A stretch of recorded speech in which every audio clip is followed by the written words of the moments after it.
அரசியல்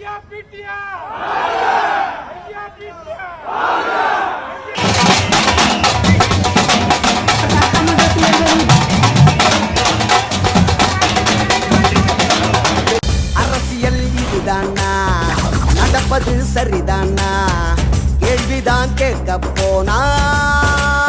கோயில் திருவிழால 9ஆம் நாள் திருவிழா 10ஆம் நாள் திருவிழா ரொம்ப விசேஷமா இருக்கும். என்னங்க இது சித்திரை மாசம் வைகாசி மாசம் திருவிழா சொல்லுவாங்க, நீங்க இப்பவே தொடங்கிட்டீங்க. அதாவது ஆடல் பாடல் குத்தாட்டம் எல்லாம் நடத்தி அடிதடி கைகலப்பு கொண்டாட்டமா தேர்தல் திருவிழா இறுதி கட்டத்துக்கு வந்திருக்கு. அதாவது இன்னைக்கு 9ஆம் நாள் திருவிழா மாதிரி, அதனால கொண்டாட்டம் குதூகலம் கூடுதலா இருந்துச்சுன்னு சொல்ல வரீங்க. அதேதான். இன்னைக்கும் ரொம்ப முக்கியமான விஷயம், எந்தெந்த தலைவர்கள் எந்தெந்த தொகுதியில போட்டி போடுறாங்களோ அவங்களுடைய தொகுதியில தங்களுடைய பிரச்சாரத்தை முடிச்சிருக்காங்க. அதாவது இதுவரைக்கும் தங்களோட கட்சி வேட்பாளர்களுக்காக கூட்டணி கட்சி வேட்பாளர்களுக்காக ஓட்டு கேட்ட தலைவர்கள் இன்னைக்கு தனக்காக ஓட்டு கேட்டிருக்காங்க. ஆமா,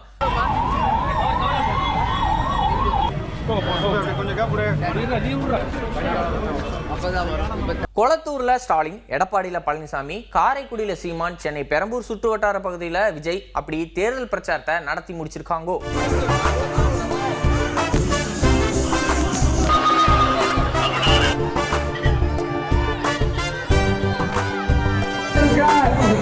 உங்களிடம் தாமரைக்கு வாக்குகள் கேட்டுக்கொண்டு கொண்டிருக்கிறார்.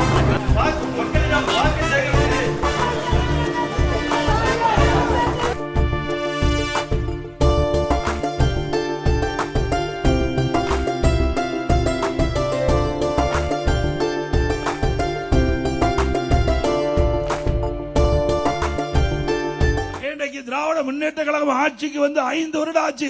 ஒரு துரும்பையாவது கிள்ளி போட்டிருப்பாங்களா மாநகரத்தில்? நாம கொண்டாந்த திட்டம் தானே, அதுதானே ஸ்டிக்கர் ஒட்டி திறந்துட்டு இருக்காங்க. புதிய திட்டத்தை எது கொண்டாந்து இருக்கிறாங்க? மாற்றம் என்பது மகத்தான ஒன்றுதான், ஆனால் அது நிகழ்வதற்கு கொஞ்சம் காலம் எடுத்துக் கொள்கிறது. அந்த காலம் வரை பொறுத்திருக்க முடியாத எனது மக்கள் இருக்கிற வாழ்க்கையை சகித்துக் கொண்டு வாழ பழகிக் கொள்கிறார்கள். இந்த போகி பண்டிகை அன்னைக்கு வீட்டில் இருக்கிற வீணா போனதையெல்லாம் தூக்கி வீசி எறிவோம் தெரியுமா? அந்த மாதிரி இந்த தேர்தலில் 75 வருஷ பவள விழா பாப்பாவையும்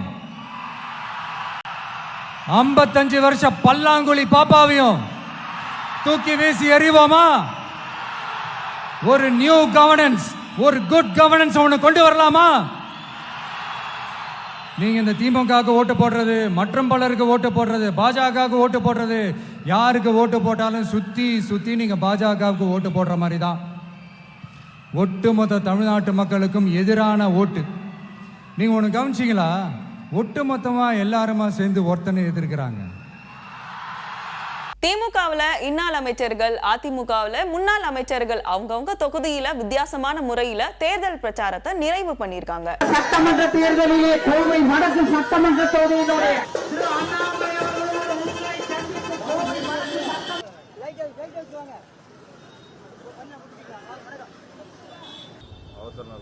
அமைச்சராய் ஒரு வாரத்துக்குள் இறைவன் பாதம் சென்றார்.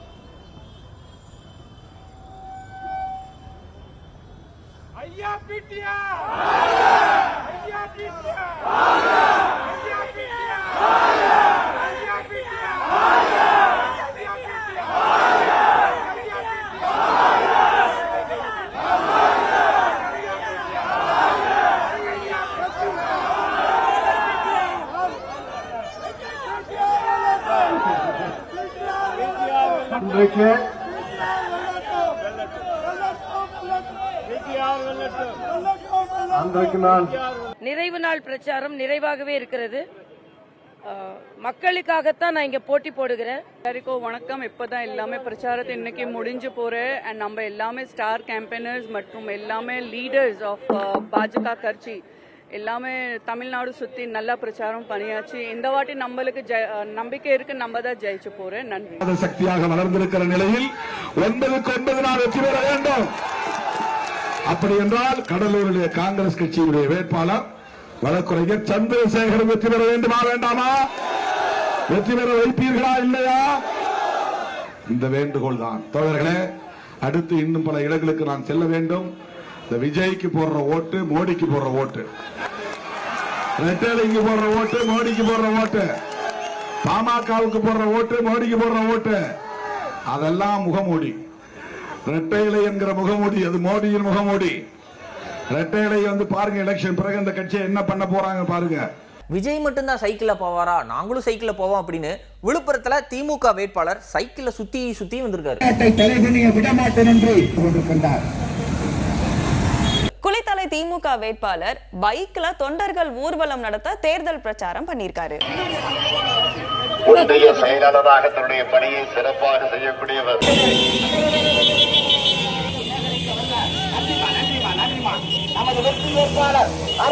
திருவண்ணாமலையில திமுக வேட்பாளர் நடந்தே போய், அதாவது நகர்வலம் மூலமா மக்களை சந்திச்சு ஓட்டு கேட்டிருக்காரு.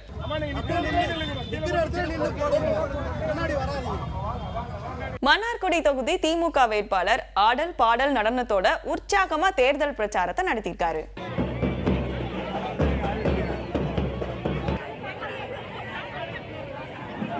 என்ன எல்லாமே திமுகவா இருக்கு அப்படின்னு எனக்கு தோணுச்சு. பட் அப்படியே திரும்பி பார்த்தா கள்ளக்குறிச்சி அதிமுக வேட்பாளர் இறகுப்பந்து விளையாடி ஓட்டு கேட்டிருக்காரு.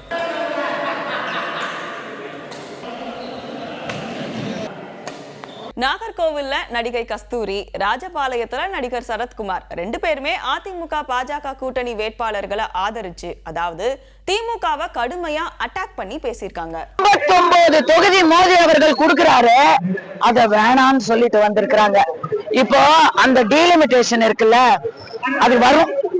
ஏன் வரும்னா ஆட்டோமேட்டிக் ப்ராசஸ் அது. இவங்க கொடுத்த ஸ்பெஷல் டீலிமிட்டேஷன்ல நமக்கு 59 சீட்டுங்க. ஆட்டோமேட்டிக் டீலிமிட்டேஷன் இந்த வருஷத்துல வந்துரும். அது மக்கள் தொகையை பொறுத்து வரும். அது வரக்கூடாதுன்னு தான் மோடி அவர்கள் முயற்சி பண்ணாரு. மக்கள் தொகையில பொறுத்து வந்தா 29 சீட்டு தான் கிடைக்குது. இன்னைக்கு 39 சீட்டு இருக்கு. 10 சீட்டு காணாம போகுது. பீகாருக்கோ உத்தரப்பிரதேஷ்கோ போகுது. அப்ப பீகாரையும் உத்தரப்பிரதேசையும் வாழ வச்சு தமிழ்நாட்டுக்கு துரோகம் பண்ணது திமுக காங்கிரஸ் தானே. ஆக அன்பு சகோதர சகோதரிகளே, தமிழகத்தில் ஆட்சி மாற்றம் எதற்கென்று சொன்னால், அன்பு சகோதரர் ஸ்டாலின் அவர்கள் எப்போது கேட்டாலும் எதற்கும் நிதி இல்லை என்பதை சொல்கிறார். எதற்கு நிதி இல்லை என்பதை சிந்தித்து பார்க்க வேண்டும். இந்த கடந்த 11 ஆண்டு கால ஆட்சியிலே மோடிஜி அவர்கள் 14 லட்சம் கோடி தமிழகத்துக்கு வளர்ச்சி நிதியாக கொடுத்திருக்கிறார். ஆண்டிப்பட்டி அதிமுக வேட்பாளர் இவ்வளவு நாளா கண்ணீர் விட்டு அழுது ஓட்டு கேட்டிருந்தாரு.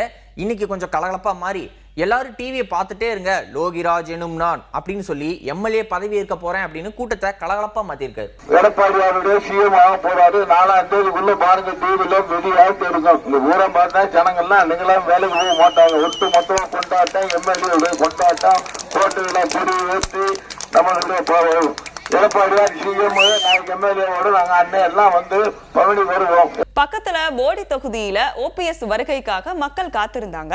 அங்க உற்சாக நடனமாடி தொண்டர்கள் குஷியா இருந்திருக்காங்க.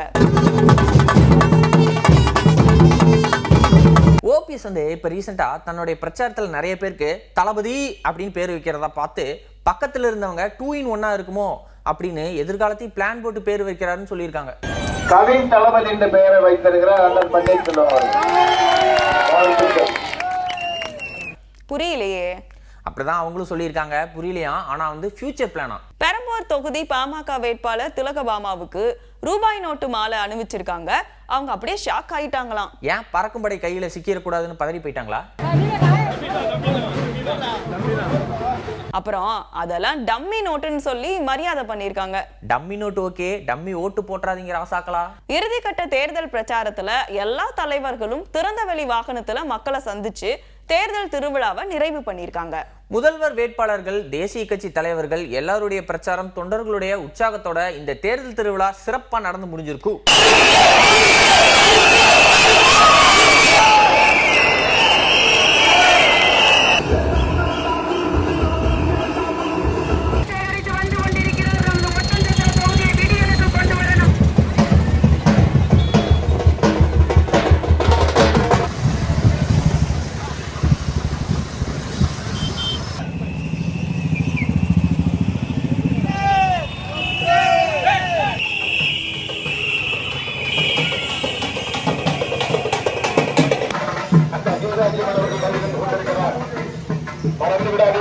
வாக்காளர் பெருமக்களே, இவர் உள்ளூர் வேட்பாளர் மட்டுமல்ல, இவர் உங்கள் பகுதியை சேர்ந்தவர்.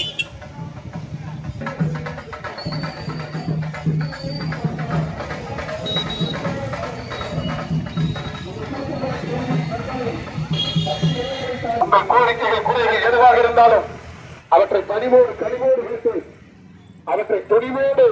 வெற்றி கொண்டாட்டம் யாருக்குன்னு தெரியும் முன்னாடி மக்களோட தீர்ப்பு 23ஆம் தேதி காத்திருக்கு. மறக்காம ஓட்டு போடுங்க மக்களே.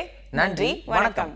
அரசியல் இதுதானா, நடப்பது சரிதானா, கேள்விதான் கேட்க போனா